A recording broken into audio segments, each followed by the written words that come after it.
real. No. I'm sorry, guys. I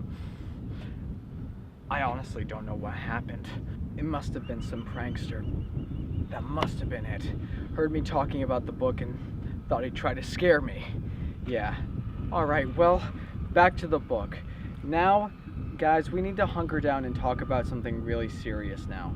Alright, just a bit of a forewarning before we begin. If the subjects of emotional and physical distress, bullying, or racism trigger you or make you uncomfortable in any way, I highly suggest you turn the video off now, because that's what this section is all about. And it's something that Stephen King was very, very graphic about. Right from the very beginning, it was pretty obvious that Stephen King was coming from an area of experience and an area of, growing up in the 50s and having dealt with certain matters beforehand. Getting into the book, though, there's one big source where all the racism and bullying really stems from, and that's from the character of Henry Bowers. Now, the racism and bullying that Henry Bowers puts off, it's very different than the media today actually portrays bullying when it comes to elementary school and when it comes to high school, where it's just name-calling. It's just basically poking at each other on the playground.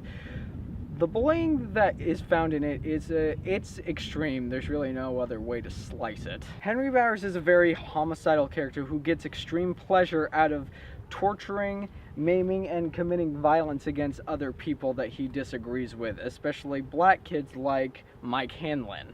Let's just put it simply that there are a lot of fights that can be found inside this book, a lot of heinous fights where blood is drawn at the expense of Henry Bowers, and I know for a fact, having talked with some people, that there are those who feel like the fights, the bullying, the racism, it's very unrealistic, it's very heinous, it's very over the top and extreme. But coming from a place of experience and having dealt with a bully that reminded me of Henry Bowers, I can say that the bullying that is found in this book, even though it's not found in regular media portraying it, it's very realistic. It's uncomfortable for sure, but it's definitely worth knowing about. Alright, now we need to talk about Beverly Marsh, and there's really no way I can slice it. This is going to be really uncomfortable because, as I've already stated before, that Beverly Marsh grew up with a very abusive father, and as she turned into an adult, she married a man who was very much like her father, except he wasn't only physically abusive, he was emotionally abusive, and he was very sexually abusive too. Now, in all honesty, this was a part of the book that I was incredibly uncomfortable reading, but I kept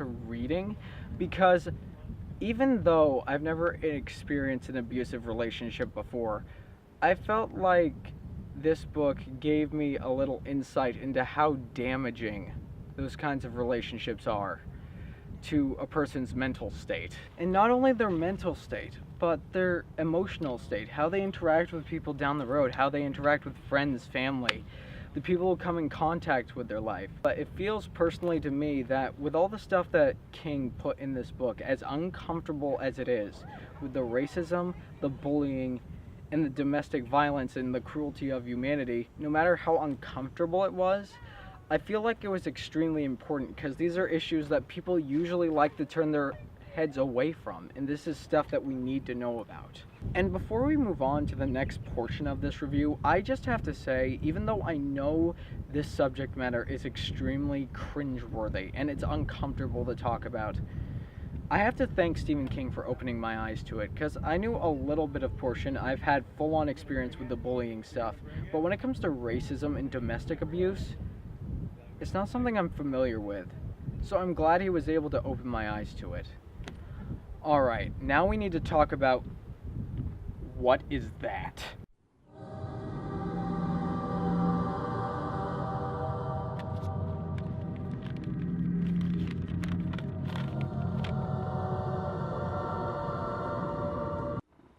We're going for a drive. I've got to get out of here.